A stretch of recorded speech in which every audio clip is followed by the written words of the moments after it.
Hey everyone, welcome back to Crypto Cash. Thanks again for joining me here. Hope you're having a fantastic day. Quick look here again at PEPE. I got a request for this one. I could totally see why. It really looks strong, and I'll explain here in a minute what I mean by that. We do have a pretty nice little Elliott Wave pattern forming here. We've just broken through this most recent point of control.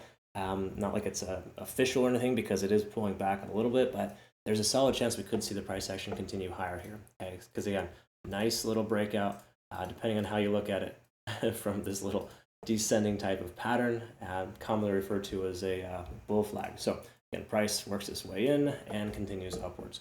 Again, this is a very loose drawing, just some things I see on the chart here initially, so don't quote me on this, folks, but that's generally where we're at here for the moment.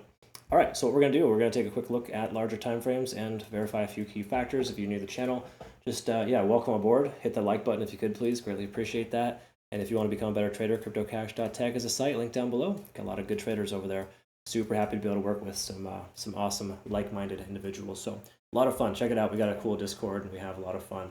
And if you want some swing trades too, we got a good fix there. We took some AVAX, Reef, Bitcoin, ICP, and Dogecoin trades recently, all in profits. A couple of other longs that are kind of pending right now, but our short on AVAX is still strong. So cool stuff there. Check that out in your own time. What we're going to look at here on the daily is, first of all, look at TD sequential. Okay, we came up to a 9. We've been pulling back ever since. So hypothetically, we should see the price discontinue its downward progression. But for lack of better terms, there's no overextension here. Okay, that's the easy way to put it. Furthermore, if we take a look a little bit closer here and kind of verify a couple of things too, there is some upper liquidity levels here from before, which could get swept 137 to 150 range. Same thing as well with some lower fair value gaps. We don't need to talk about that just yet because we're not there, but there is a 80 to 85 range, which is pretty significant. I think the likelihood that's pretty low, but we'll see if we break bearish, if that is a possibility. We're above most moving averages. We're testing the 100-day SMA right now, but above, to me, the important ones, the 20, the 50, and the 200. I personally think the, no pun intended, the 100-day SMA is like the redheaded stepchild. And I hate to even say that because I got red hair, right? But it's just the truth. I don't really care for it too much. But either way, it is right there tentatively as a resistance at 0.236 at 121. We take a look here at stochastic RSI. We can see that we're swinging down, money flow index and RSI kind of in that sweet spot. This isn't perfect by any stretch, folks, but we're above 50 on the RSI. That's the important thing. Same thing with stochastic, the MACD. It is absolutely trying to diverge, but not even close to doing so. We're ways away from that. So we have no significant momentum here letting us know that this downtrend is warranted. We do see, of course, if we, from a bigger picture perspective, this is from November as a rough estimate, we got the a very heavy amount of volume at 121. So a closure above 121 today would be phenomenal.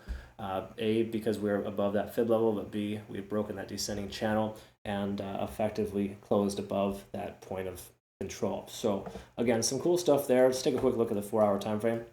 Let's just verify a few things here. So 4-hour time frame is looking pretty solid here as well. We're above all moving averages, looking good there. Again, we got heavy concentration of volume at 122. Of course, here in this closer zoom in, pretty consistent there. Stochastic's trying to swing down. MACD, we'll look at that in a minute. We got the 4-hour RSI potentially bouncing. Money flow index above, that's extremely important. And same thing with the MACD converging. So we got a pretty strong 4-hour time frame here. Again, a closure today at 120 or higher should be a pretty decent consideration for the leg up. You got to keep in mind we haven't broken this higher high yet, so I'm a little concerned with that. But generally speaking, again, a closure at 123, 125 would be optimal. Is that a guarantee? Definitely not. But the 4-hour time frame here looks very strong. And we're up to a 6 right now. Previously we came up to a 7, got a reset. We were hitting 5, 6, and 7s, even an 8 back here pretty consistently. So this coin is turning around when it hits that 6 times 4. That'd be a 24-hour turnaround. So every 24 hours we're seeing a shift in momentum. Basically just telling us that, hey, we could be at the immediate top and the price could pivot and continue lower. All right. So generally speaking here at this point, I know these aren't the cleanest lines here, of course, but we can kind of summarize that this is printing a pretty obvious pattern. Okay? And breaking free from that pattern is important. Now, again, it's never an exact science, but I really love playing out these kind of patterns. Okay, potential bounce off this most recent descending trend and continue higher. A couple of different scenarios here, but we got this resistance right at 121. It could either reject or break. And typically when it breaks pretty hard and fast. But I would not be surprised if the price continues to run afterwards. But at the very least, we take a look at this here. We got a heavy amount of liquidity to sweep upwards about 132. So hypothetically, you get in now, upwards about 7-8% to the top before we sweep that upper level. Keep in mind, this sword cuts both ways, right? Price could absolutely pull back, and we could very well see a pretty significant decrease. And this is kind of a risky play, folks. Honestly, it's not super clean, but it does look pretty good. I love the 4-hour time frame. Hourly, let's quickly double check the Ichimoku cloud and just kind of see where we're at. We are above the cloud. We have been for 4 hours. That's a confirming factor for me. Lagging span's not free and clear though, and conversion lines below the baseline. So truth is, we want to kind of probably wait for a couple hours before the price goes any further. But generally speaking, this is actually a pretty good situation. Okay, so me personally, I think this is more likely to increase than decrease. Keep in mind, Bitcoin sells off and just continues to pull back. We could very well see this correct itself too. I mean, it's just jumping around right here. 120 is that point of contention, right? Absolutely. Or obviously point of control, but it is a very contentious location. So hopefully that helped educate you there. Quick heads up too, PEPE is soon to be available on Bitunix. Be sure to check them out, link down below. We're adding 200 trading pairs to the exchange.